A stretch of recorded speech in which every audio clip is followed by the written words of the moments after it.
Good evening, friends. We'll take the two cases that we had posted earlier for you, and I'm very glad to say that most of you answered it correctly. I'm just going to add a few things to what exactly was the case about and how should you approach it. So this was a 65-year-old gentleman who actually we didn't mention. You need to ask about, there's some questions you can ask.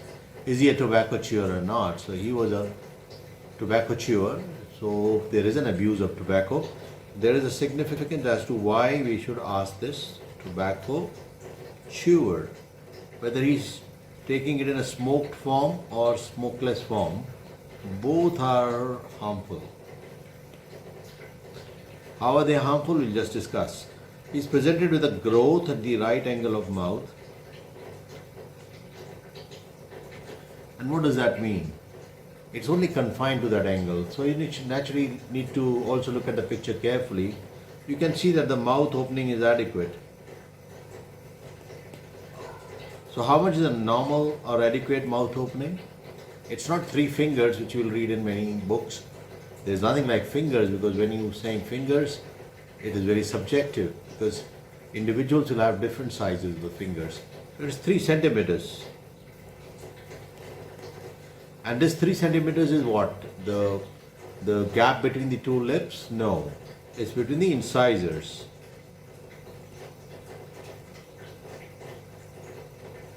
Right. So you can see that the mouth opening is adequate, which indicates what? If the mouth opening is not adequate, then we suspect that there are other features associated. You know, this is one region of cancers. So we have not come there, but I just thought, since it will be pertinent here, you must take the history of tobacco abuse very extensively. Ask questions. Do you smoke? How often do you smoke? And then you know about the smoke years, pack years, And then if he's taking BD or he's doing reverse smoking, the incidence can be further higher. Now suppose he's taking tobacco in a smokeless form, which means he's chewing it. Now remember, the moment he says I'm chewing tobacco, it can again be in various forms. He could be taking it as pan, where he'll chew and spit it out, or he could be taking it as a quid, which is very important. And the Hindi word for quid is kenny. So they put a pack under the in the gingivobuccal sulcus on lateral sides or in front, commonly in the lateral side, and that's why the lateral sulcus cancer is also called as a typical Indian oral cancer. So which one is an Indian oral cancer? Classical Indian oral cancer is lateral sulcus cancer. Now when we talk about what more to ask in history in this patient, naturally, you need to find out history based on understanding of this disease. Now, this is one cancer where there are precancers. I'm not talking about predisposing factors. There are precancers which are known to have occurred. They are known to be associated with cancers, because invariably they change into cancer, like leukoplakia, erythroplakia, that is white patch, red patch, melanoplakia, which is black patch. Black patch is very easily seen. In a lot of normal individuals also you may find these patches. But if you're asked a question, which of these 3 is most likely to change into cancer, it is the erythroplakia, not the leukoplakia. Leukos means white, erythros means red. Melano is of course black.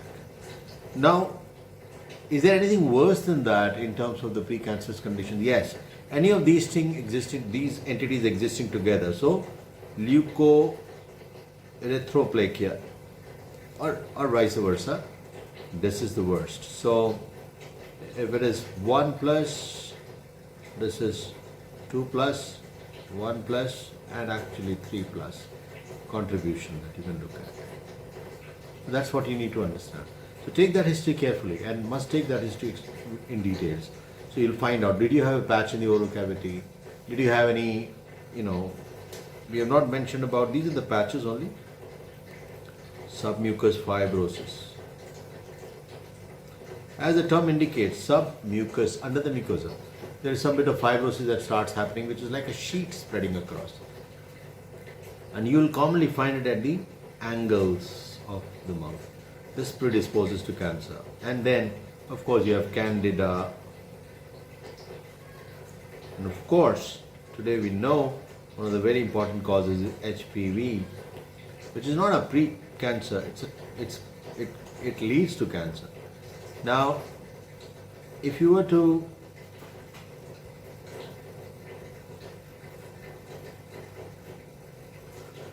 look at the various possibilities of an individual developing cancer and these predisposing conditions, you can have some bit of understanding from what we have just discussed. So I mentioned about HPV here, then leukoerythroplakia and erythroplakia. Take that history. Now, what is the relevance of history of taking tobacco? How does tobacco contribute to any oral cancer? This is a commonly asked question. Why oral cancer, any head and neck cancer, or the cancer of the aerodigestive tract? Remember, tobacco, you read in the book directly, it doesn't directly by irritation cause anything. Tobacco has a product that is nicotine, which is what you know is these people consume. Their addiction is to nicotine actually. Now nicotine changes into nitrosamines.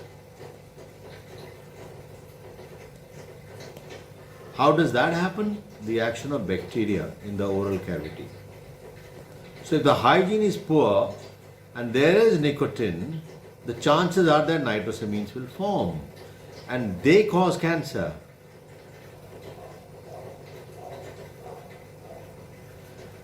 So if you're looking at what would increase the risk, one is the contact time.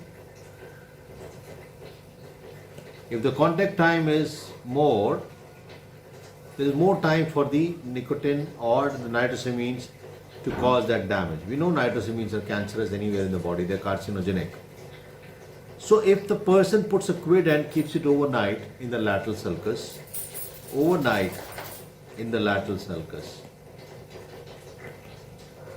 and his hygiene is already poor, so there are bacteria, the two combined together would increase the risk. And he also taught that alcohol potentiates the carcinogenic effect of nicotine. This is like, if they're taken together, what nicotine does, what alcohol does is that it takes away the protective effect of the mucosa. I'll touch this even for HPV. How does HPV increase the risk? You know what does HPV do? HPV also works on the mismatch repair genes. What is a mismatch repair gene? These are tumor suppressor genes that work on any mismatch happening. If they have a mutation, cancers happen. And this entire thing is called as microsatellite instability, or MSI, which is also seen in colorectal cancers, many places. Basically, it's related to the mismatch repair genes. So if you are looking at various factors, HPV is one group. Now, HPV produces cancers at many places in the body. By its action, it produces a warty growth, classically. And remember, at the angle of the mouth, this is a common growth. And how does HPV spread? Don't use the term these days. People more fond of calling history of contact. This is no longer a valid term. The terminology is history of high risk behavior, which means many things. Multiple sexual partners, IV drug abuse, etc., abnormal sexual habits, they all contribute. And this whole thing put together is responsible for these cancers happening. I have given you this background, not that it was directly relevant. What next in a case, we'll just come to that. Take this history. This entire history, I mean, there's no end to what all you can ask, but these are important aspects to take the history of. And also, take the family history. Not many oral cancers are familial, but do take that history. Now in this case, we have the growth at the angle of the mouth. So when you will examine, you will look for any change in facial symmetry, as we teach often, and look for this inter-incisor distance. It should be more than 3 centimeters, incisors I'm talking, anywhere, which would be a good enough opening. Now a word about restricted mouth opening. Then I'll come to the workup, don't worry about it. Restricted mouth opening will be less than 3 centimeters inter-incisor distance. It can be painful or painless, please understand this. When it is painful, it's called trismus. Very loosely the term is used. Inability to open the mouth is not trismus. That will be called inability to open the mouth. And the most common cause of trismus that you will find in association with cancers is involvement of masseter or pterygoids,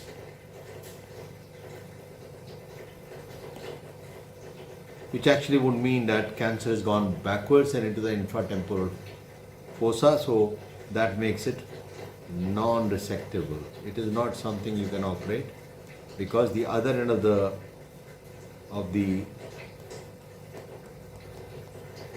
other end is attached to the skull base. Now, that's non-resectable. Painless can be due to many reasons, like submucous fibrosis. There are many benign causes of trismus also. It's not always cancer, benign. They include peritonsillar abscess or quinsy, tetanus, and eruption of the molar, wisdom tooth.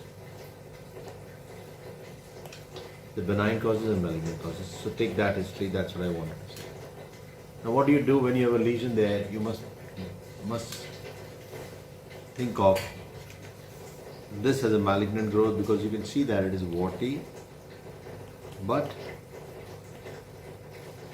in a 65-year-old gentleman who is a tobacco abuser with an ulcero-proliferative growth, you would think of malignancy.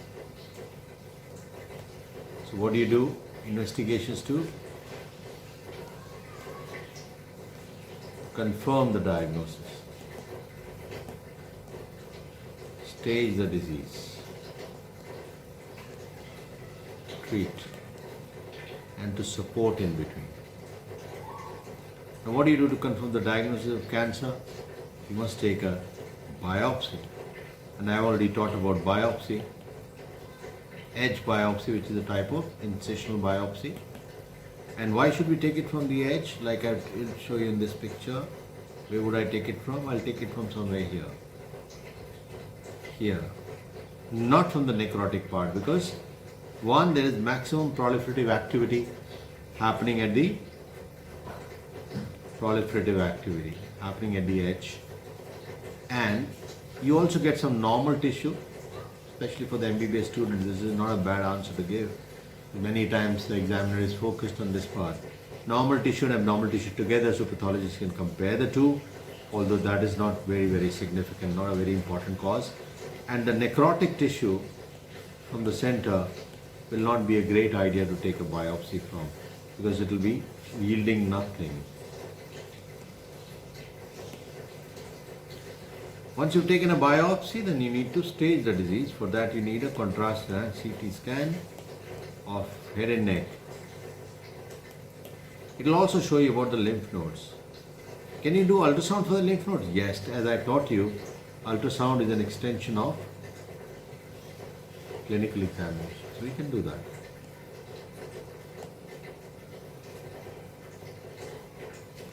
And that will establish the, if you understand it clearly, history of T, history of N, history of M.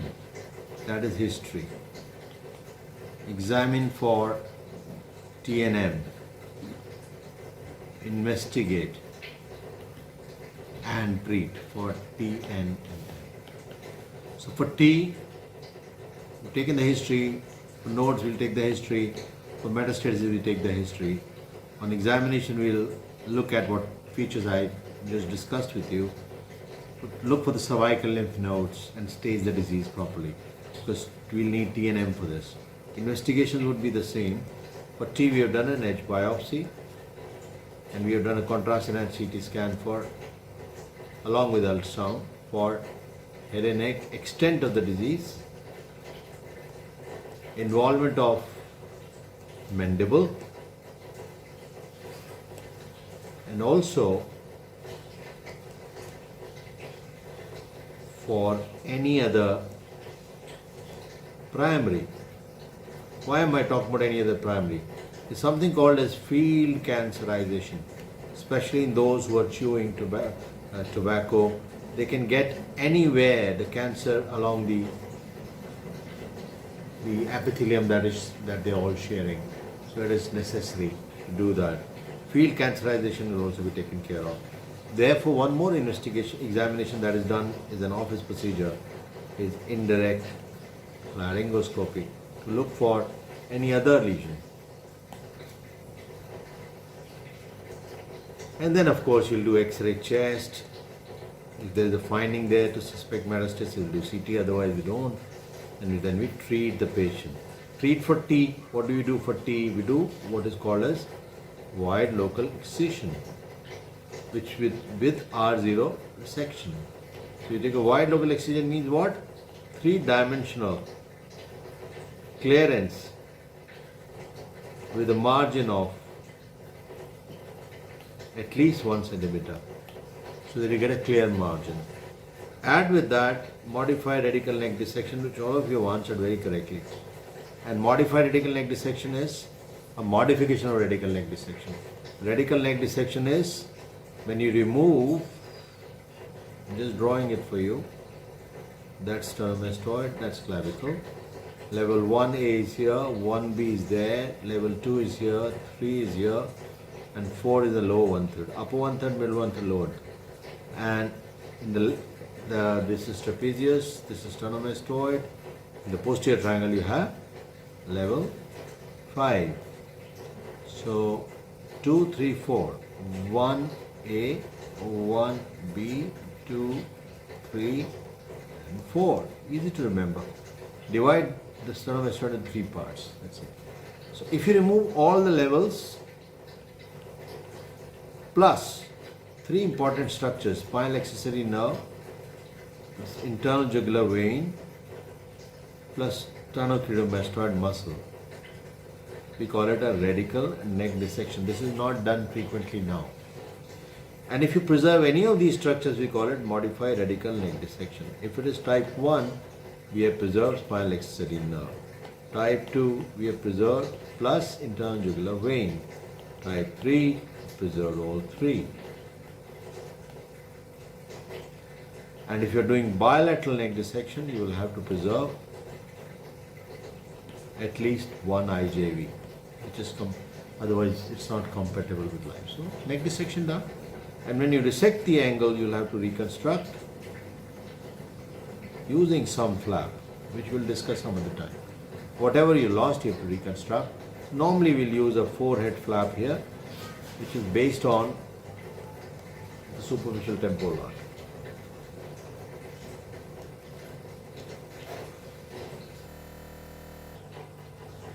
So we have done wide local excision plus modified radical neck dissection, which will be type 3 here, plus reconstruction using forehead flap or any flap. You just mention, we'll reconstruct what we have lost.